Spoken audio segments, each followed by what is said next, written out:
23 सितंबर महीने जो गणेश चतुर्थी के दिन देश का यशस्वी प्रधानमंत्री जी के नेतृत्व में नया भवन संसद भवन में हम लोगों ने प्रवेश किया है, तब माननीय प्रधानमंत्री जी का संकल्प से सिद्धि उन्होंने बोला है और इसी सिद्धि हम इसी नया संसद भवन में बहुत कुछ ऐतिहासिक करने वाले हैं।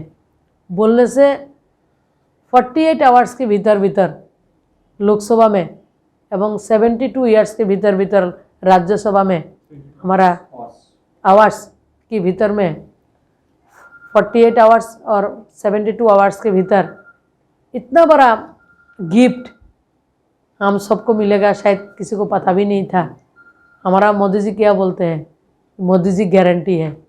देश का महिला का, देश का बहनों का, देश का माताओं का शौचालय हो, घर का प्रधानमंत्री आवास हो, उज्ज्वला योजना हो, नल से पानी का हो, सब मातृत्व बंधन हो, बेटी बचा बेटी पढ़ाओ, सब देके हमको तैयार किया। अभी राष्ट्र निर्माण में हमारा भूमिका हो, राष्ट्र निर्माण में हम लोग सिद्धांत ले सकते हैं, ऐसा 33% रिजर्वेशन देके आधी आबादी को उन्होंने सम्मानित किया है।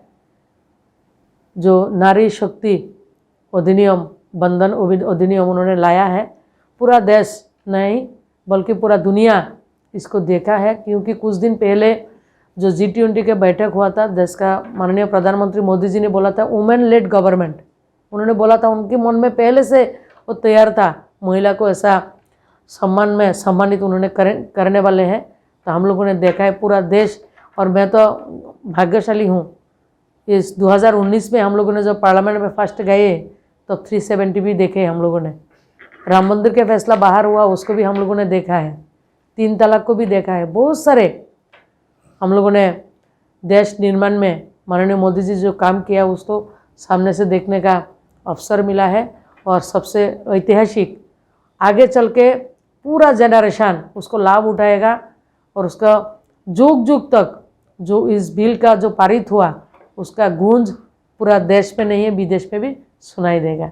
तो उसके लिए देश का यशस्वी प्रधानमंत्री को, देश की आधी आबादी, आधा जो आकाश बोलते हूँ, इसकी तरफ से बहुत बहुत धन्यवाद, बहुत बहुत कृतज्ञता उनको, बहुत अभिनंदन, उनको वंदन। और उसी टाइम में हम देखा है बहुत सारे महिला, हम 42 महिला MPs है हमारे पार्टी में, लोकसभा में, सबके आँखों में आंसू देखा है। जो उस आंसू खुशी का था, जो इतना लंबा लड़ाई लड़े हैं, बहुत लोगों ने उसको कैसे ना हो उसको भी कोशिश किया था, लेकिन माननीय मोदी जी ने पिछले 9 सालों में बहनों को अधिकार देने के लिए एक व्यवस्था उन्होंने सिस्टम बनाया और मजबूर भी किया। देश में एक माहौल बना है और इसी माहौल के कारण हर एक पार्टी उसको समर्थन किया है। तो इसीलिए माननीय मोदी जी को अभिनंदन है, वंदन है। हम आधी आबादी को जो अधिकार उन्होंने दिया है, महिला लोग आगे चल के राष्ट्र निर्माण में बढ़ चढ़ कर हिस्सा लेंगे और राष्ट्र निर्माण में उनका सपना जो है 2047 में भारत को दुनिया का सबसे बड़ा कंट्री, समृद्धशाली विकसित कंट्री निर्माण करना, वो महिला उसमें बढ़ चढ़ कर हिस्सा लेंगे, वो मेरी आशा है।